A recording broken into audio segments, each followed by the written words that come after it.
like eagles, or is a community neither? What is a community?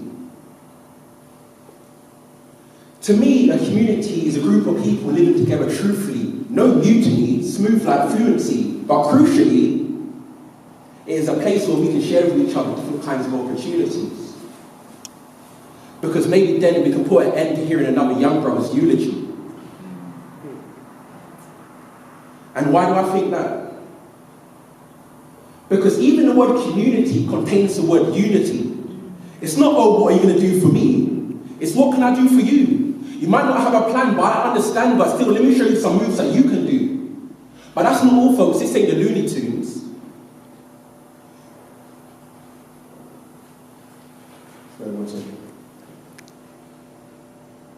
Because there's no immunity to a community. Yes, you can try to go alone, but that's just lunacy. And we have a chance to come together beautifully. And that's something that I've realised since puberty. I moved to Crewe now, but my heart still beats for Catford. And we torn apart if SE6 ever moves backwards. Community action should never be lacking. Because if you solely rely on the government, then you'll never get back in.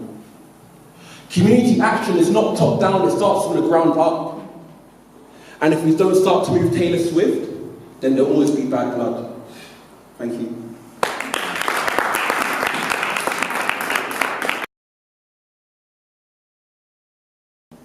You won't just feel like a snowflake, you'll feel like the whole avalanche.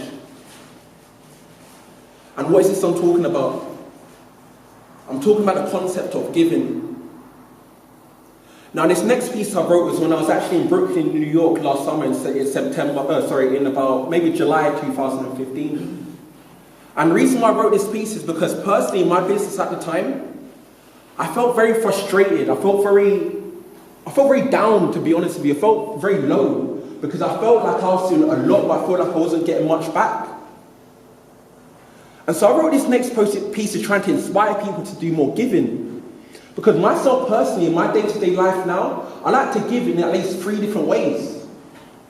Whether it's firstly in the monetary terms, secondly in the physical terms, and thirdly voluntary. So I like to say monetary, physically, or voluntary.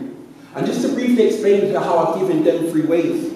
Monetary, I like to give away 10% of everything I make. If I'm having a good month, if I earn 10 grand, I'm giving away a grand. If I earn a grand, I'm giving away 100. If I earn 100, I'm giving away 10. If I earn 10, I'm giving away 1. If I earn a pound, I'm giving away 10p. If I earn 10p, hopefully I earn more than that. But I'll give away a penny. So that's the first thing, monetary. The second way, physically. And what do I mean by physically? I mean that in terms of things that you don't need anymore. So whether it's clothes you don't wear anymore, whether it's trainers, whether it's pants. I'm laughing because when I said this in the call to Louis said, listen, you can't be giving away pants, you know. Like, I don't know why he's I don't even know why you're wearing pants. I don't understand why you're wearing I mean, that's in trousers. Because what you might find, I don't know about you, but for me personally, when I moved to my new place where I live now in September, I found that I need to have 2 wardrobes. But I was like, why do I need 2 wardrobes? I don't wear half of the things anyway. So now I said to myself that if a 365-day period passes and I don't wear a certain item or wear a pair of trainers, then it's clearly not that important to me. So now regularly, weekly, I find myself in a British Heart Foundation just giving clothes, giving trainers, which I don't wear anymore. So that's what I mean by in physical terms. And finally, voluntary. And I say finally because this for me is the most important thing. Because if you can give your time in terms of voluntary, that's more important than the other 2. Because they say that your time is your most precious commodity. Because we can all leave this space right now and find £10 on the floor. Actually, maybe not, or in Brent, maybe not.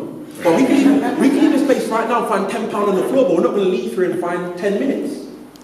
Because time, once you spend it, you're not going to get it back. So for me personally, I'm not spending a lot of time. I didn't think I ever would. I mean, growing up, you think volunteering, like, really? Why would I want to work for free? You know, that's how I'm raising hand if you ever felt that growing up.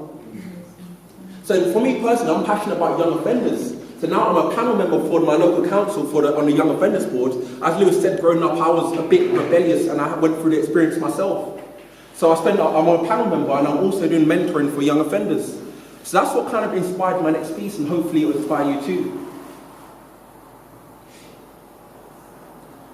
Listen, don't wait for good things to happen to you before you start showing gratitude. Do we all agree that we're all eventually going to need help from someone in some way, shape or form in the future? So then why not just offer the helping hand first? Just pay it forwards. And yes, at first I understand it may seem a little bit awkward, but in the long run, trust me, you will be rewarded. Because the fact that you've helped someone means in due time you have to get something back. In psychology, we call this the law of reciprocity. The act of a good thing happening to you now because of a positive action that you've done before. Or, in simple layman's terms, because you scratched my back, now I will scratch yours. So if you've been wondering why good things haven't been coming your way, maybe it's because you need to be doing more giving. And if you're unsure where to start, just next time somebody asks, just do them that favour. Or other simple things such as tipping. And you'll find this law will be on your side. And if you're still unsure about this way of living, just remember that nobody has ever been made poor by giving. Thank you.